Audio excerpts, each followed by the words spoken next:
বলতেছো মা? এই বজ্জাত মেয়ে তো আমার বউ হইতেই পারে না। কয়দিন আগে তুই ওর টেলিফোনে বিয়ে করলি, এখন কেন কইতেছস যে সে তোর বউ হইতে পারে না?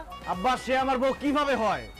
আমি যারে টেলিফোনে বিয়ে করছি সে মাথায় হিজাব পরতো, শাড়ি পরতো, আর এই মেয়ে এরকম জিন্সের প্যান্ট তারপর কি গেঞ্জি মেঞ্জি পরে দাঁড়া রয়েছে, অসম্ভব। এই মেয়ে আমার বউ হইতেই পারে না। ওহো, এই কথা। আপনার জন্য যখন আমি ছবি তুলে পাঠাইছি তখন আমি হিজাব টিজাব পইরা শাড়ি থ্রি পিস এডি পরছি। আমায় জোর করছে, নাইলে তো আমি সবসময় এডি পইরাই ঘুরি। ওরে আল্লাহ, কি বলতেছে? তার মানে ছবিতে একরকম, বাস্তবে আরেক রকম। আল্লাহ, আমি তো বিসমিল্লাহ ধরা খেয়ে গেছি। এই ভালো কথা, তোমার এরকম কালা লাগতেছে কেন?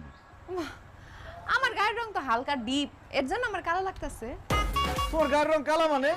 তুমি না আমার টেলিফোনে কইছো যে তুমি মোলার মতো ফর্সা, তোমার আত্মীয় স্বজন মজা করে তোমার সাদা মোলা ডাকে। ওটা তো আম্মা শিখাই দিছে দেখা বলছে, আমি নিজের থেকে বলতে চাই নাই।